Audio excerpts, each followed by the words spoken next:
Hello and welcome to the Inner Gamer On. My name is Brett Yanofsky. And I'm Austin Morales. Hello, Austin. How are you doing? I'm doing good. Pretty good. Feels good to be here. I know. I feel like I haven't seen you on a video in a while. It's been like 2 weeks. Yeah, it's been a little bit. Here it is. This week's topic that we are going to discuss is on how do we as gamers deal with a bad title for franchises that we adore. So we have games that have been coming out forever, you know, a franchise that has 2, 3, 4, 5 titles or whatever, and then all of a sudden that one comes out. We're so looking forward to it. We can't wait. We start playing it, and then what happens? Halo 5 happens. Halo 5 happens. I will not forget. Halo 5 happens. I will not forget that. Well, that's a good jump off point. Let's talk about some Halo 5. So we've had Halo, I feel like for you, is your most beloved game franchise ever. It's up there. It's really up there. I mean, what else would beat it for you? I don't know. Like, tell me what else beyond Halo would. Mass Effect was pretty up there too. Wow, yeah. You know, Another one that just disappointed us all. Just made us all sad and lonely inside. So anyway, so Halo, you know, for those who don't know, me and Travis, old podcaster, he used to love Halo. We played it hours on end. Like, I can't even tell you how many times we played Halo over and over and over again. Over and over. Just countless hours playing the original Halo on the Xbox. And so then Halo 5 comes out, and I'm like, oh, hell yeah, the Xbox One. We're going to do all this cool stuff. It's going to be amazing. I bought the Xbox One. You did as well. The special edition Xbox One for $500. We got the cool controller, you know. That's money I didn't have, but I was like, you know what, fuck it, because I want this game. It's going to be amazing.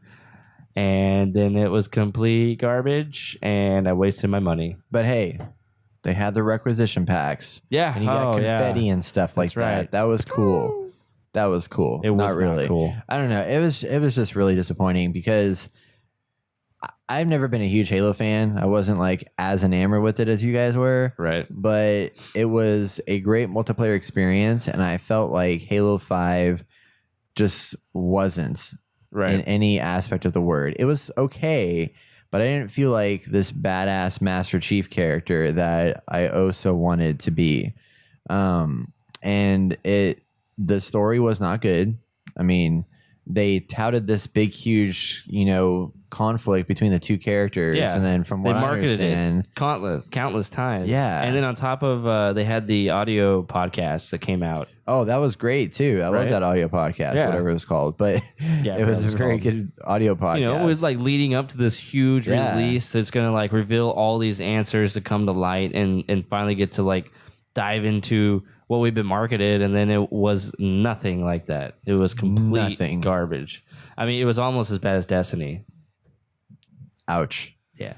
Ouch. Burns. I hit my mic in the wrong place. Sorry. Okay. I was trying to like do a burn, but it didn't work. I'm ready to burn everybody. I got one of those cattle prods. So you mentioned Mass Effect earlier, and like Mass Effect is a game like 1, 2, and 3 were all super great games. Now, granted, when 3 came out, everybody was like, this ending is terrible. I didn't mind it too much. It was fine for me. But what really killed it for me in that franchise is Mass Effect Andromeda. And, you know, for Mass Effect built these characters that I love so much. It built this world that I adored so much. And there was just so much going for it. So then they came out with Mass Effect Andromeda. It's a new galaxy. You know, it's world, a new space. Like the expanding world that we didn't see before, you know? Like we've never been able to go to different planets and experience different cultures. Well, I say different cultures. There was some kind of form of culture and, you know, different environments with different things to explore and different things to see. Like that was all new in that time. And it just expanded every time, you know? And I guess some would say Mass Effect 3 wasn't the greatest game in the world. Which it wasn't, but it was still a lot of fun, and it was a nice addition to the Mass Effect trilogy. Right. Completing that saga and worked well for me at least. But then Andromeda came out, and it just was not. There was no aspect of it that gripped me. Worlds I felt like were good, but not any better than what we've seen before. The new enemy that they brought out was just bad. So it wasn't engaging. It wasn't real. The lead character did not have the appeal that Commander Shepard did for me. and all the supporting cast also wasn't very like there were so many issues with it. And when it comes to games like this, like the reason why I want to talk about this is that it's a bummer because it kind of gives reason to it shows that there is a beginning and an end to a franchise, and there's some points where you really should just put that franchise to rest. Right. And in movies, I feel like that happens a lot more often. Like you see a trilogy and then you don't really go beyond that except for things like Star Wars and unfortunately Transformers and stuff like that. But when it comes to video games, it's very common for them to try and push a franchise to the point that it just is going to die. Right. Call of Duty has been a good example of that.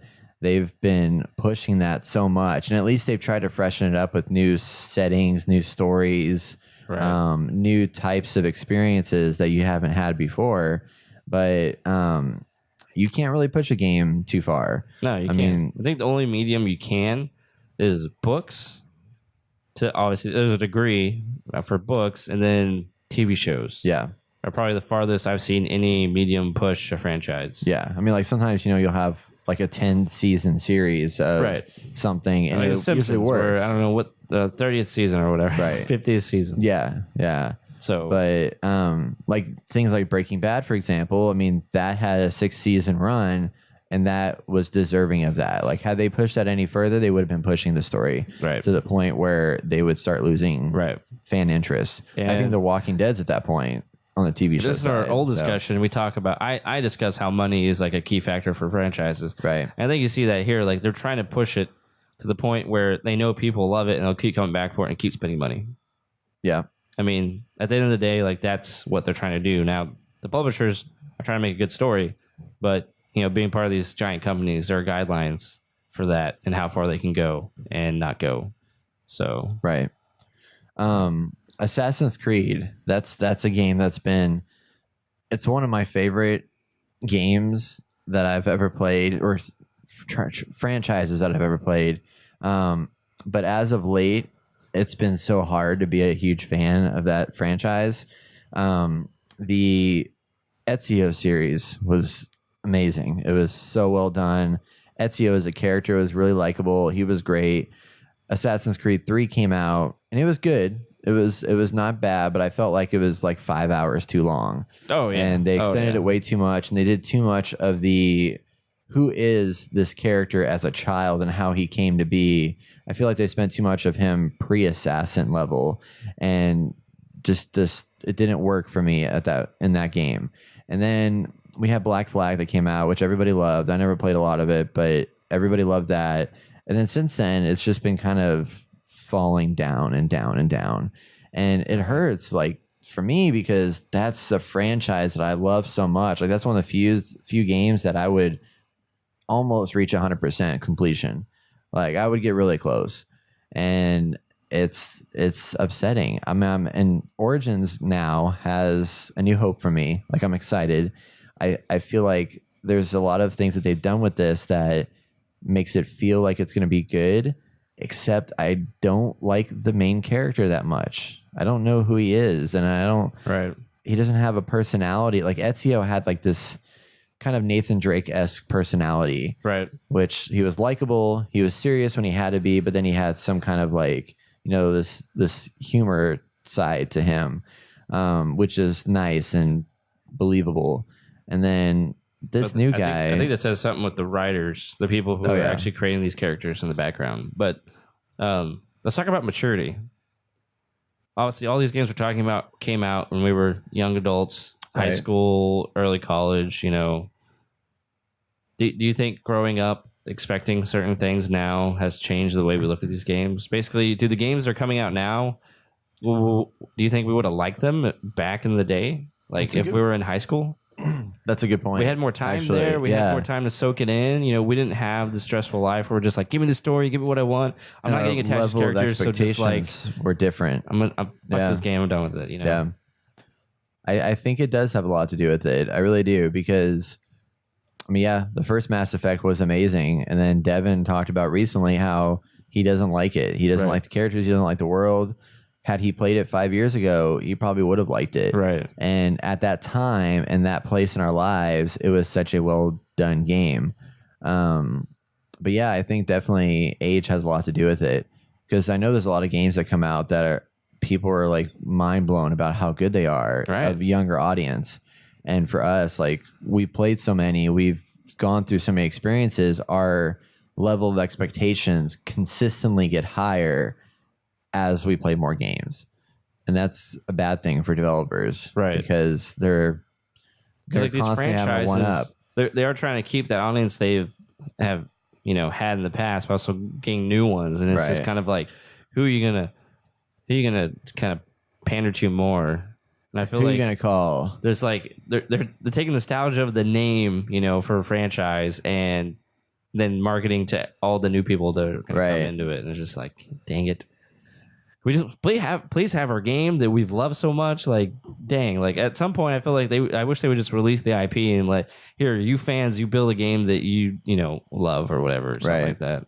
Which is kind of like what Bethesda does with Skyrim and Fallout, like just giving it to the fans to kind of open up and create cool things and make it new again.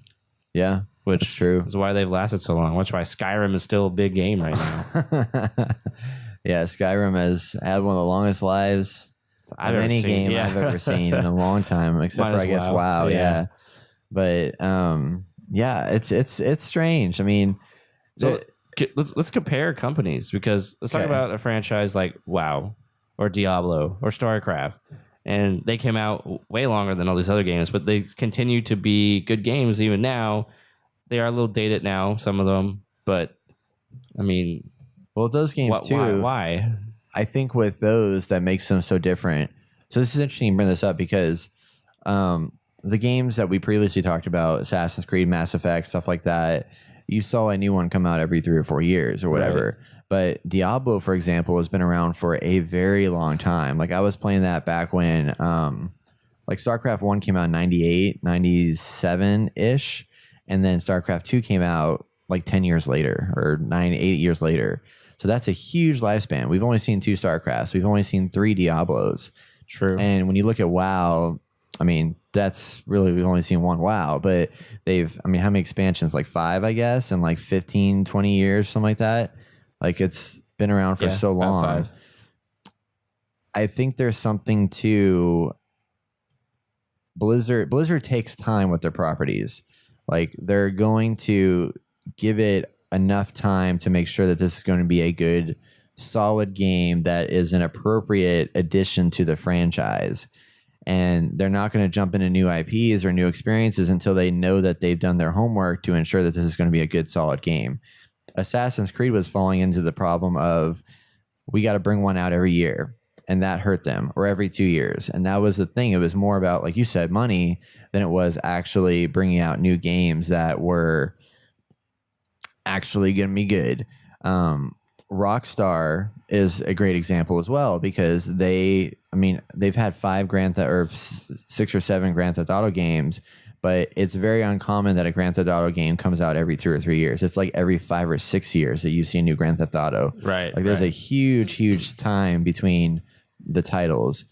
It's because they're putting that time into making sure that they're good games and that they're gonna sell well. So I think that's, when we say like, how do we deal with a franchise that doesn't deliver, it's we move on to those games that do make sure that they deliver at all times. And I guess there's just a quality difference in this franchise over this franchise. And see, that's how I think it all goes back down to the money. Like you wouldn't put these games out every year, every 2 years, if you really wanted to make them good. Right. I mean, how often does the Bethesda put things out? Yeah. How long did Fallout 4 take to make? Right. Quite a while. Yeah. And they made a crap load of money. Right. Well, when I was listening, again, going back to that Randy Pitchford interview I was listening to, like he said that the interviewer was asking him, like, why haven't you announced Borderlands 3 yet? Like, why? It feels like it's been a while. And he's like, because we don't want to announce something until we know we have something. Right. So we're working on some Borderlands stuff. We're working on this. We're working on that. but we're not going to let you know until we know, like, this is the thing, that this is what we want to build. And more people should do that. And it was also interesting because he was talking about how when they made a game called Aliens Colonial Marines, did you ever play that or hear about that? I was looking forward to it, but I never played it because I heard it was shit. It was, but to the reviewers it was, but to them it wasn't that bad. And from what he said on his side, it was because of Sega, the publisher, that made it not what they wanted it to be. Because they wanted to put out a live action, like a live action trailer that Gearbox didn't want to put out. They didn't think that represented the game the way they wanted it to. So they brought that trailer out, and then in a way it was a little rushed, I feel like, and there was some decisions that were made that weren't really on like their decisions. It was from the publisher's side point of view. And then reviewers also were expecting he put it in an interesting way, because Borderlands had come out, that was like a 9. Nobody knew what that game was going to be, but it got really great reviews. So then people were expecting a 9. So for them, Aliens, because of the time that they had, the amount of money they put into it, and the fact they were working on Borderlands 2 at the time, for them they were putting out a 7 or 8 level game. But because they had put out a 9 before that, the expectation of people was a 9. So as a result of that, a game that should have been a 7 ended up becoming a 5 because their expectations were so much higher. So it hurt them in that sense. Yeah, and player expectations is key. A good example, Halo 5. Key. Like, and Destiny, technically. Destiny 1. So that's just something that I don't know. I don't think anyone's kind of figured that out. Right. It's just hit or miss every time. Yeah. So, I mean, as far as like, how do we deal with it? It's really, it comes down to, I get depressed. I go in a room. I lock myself. I cry. It's a bummer, but it's a natural part of what's going to happen with games. Like, not every game's going to be a win. There's going to be misses, and those are things that we just have to accept and deal with, and know that, you know, they may not have done it right. And it's not necessarily that they screwed up. It's that it's a lot of player expectation, like you said. And that sucks, but that's just the way it works. But for me, like, if a game doesn't deliver the way I want it, I sell it, I move on to something else, and just, that doesn't mean that developer isn't good anymore, because they're going to eventually make good games again, probably. Right. But they just didn't make the right choices, and it kind of sucked. But it's funny to see these giant companies with millions of dollars to throw around to make an amazing game if they wanted to, you know, given the right time and resources, which they usually give more resources than time. But, you know, comparing it to Ninja Theory, who's a small company who made a AAA style game. The Hellblade guys, right? Hellblade, yeah. Who just blown me away. And I still can't get over the fact that their motion capture for facial animations was in another galaxy compared to Mass Effect Andromeda. Like, how is that even possible? You know? I think, you expect, like, I expect, I'm sure you expect the same thing, a lot out of that company. Right. And the Mass Effect franchise. And they don't deliver. It's just like, it's like more, the older I get, I am, damn you, Devin. I am getting a little jaded because it's just like, I've realized and I've become more attuned to what is actually going on in I guess the politics and behind the scenes.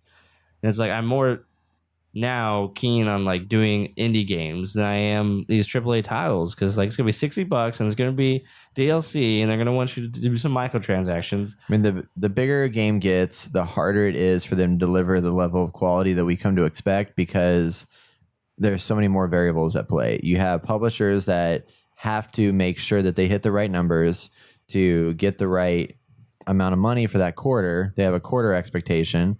And then you also have the fact that you have a larger team. So it's a more people to manage to keep that level of quality that you wanted to have. Right. So back when you were a 10-man team, it was way easier to make sure that quality was up to par, because when you have 10 people, those 10 people wear many hats and they have more passion in the project, because if one person sinks, the whole project sinks. Right. But when you have a 100-man team or a 200-man team, like that's so different because one person falls behind, then it's okay.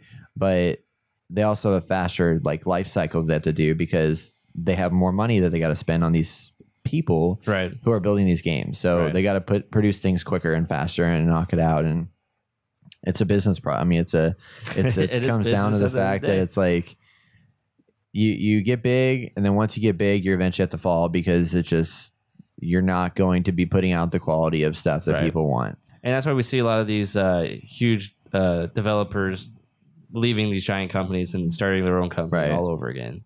And I love that. That's the only industry I think in the world you can actually do that. Right. So I think Far Cry 5 is going to be one of those. That's going to be a franchise that people adore. And this one probably, from what I've been listening to, Far Cry 5 is basically Far Cry all over again. Yeah, basically. But their pitch and what they were selling about this game looked like it was going to be so different, and that there is a problem with the scale that they're at now as a studio. Right. It's that they want to deliver this, but they can't because they're hindered by the fact that they need to meet sales numbers. So if it's more of the same, it's easier to get people jumping on board. Oh, man. Grinds my gears, bro. Grinds my gears. So moral of the story is everybody go buy a Nintendo Switch. They got cool games coming out. So that's cool. You won't be disappointed. I'm pretty sure. So awesome. That's our rant, I guess. Yeah, that's it. So if there's something a franchise that you guys love and adore, and a game in that franchise that came out, and you're just like, man, this is garbage, or just did not hit it home for you, let us know in the comments. Share with us what you think about that game and what you think can make it better down the line. So we want to hear from you. So that's going to conclude our discussion topic this week. If there is a topic that you want to hear us talk about, please let us know at hello@theinnergamer.net and we will discuss it. Don't forget, if you are listening to this, to go check out our live recording of this on Thursday at youtube.com/theinnergamer. I was going to say .net, but it's not .net. Yeah. It's just The Inner Gamer. The Inner Gamer. If you're on YouTube, don't forget to head over to theinnergamer.net and subscribe to us on iTunes. And tell a friend also when you do that, because they should be listening to this podcast as well. So it's a podcast, it's a video. Subscribe, check out other stuff. Yeah, subscribe, check out other stuff over on the side. Subscribe here. Here. Subscribe. Here. On my face. Yeah. Here. That's it. Thank you guys. It's been fun. It's been real. Checking out. We're going to go play some Destiny and get some food or do something of that nature. There's some strikes. I still haven't unlocked strikes.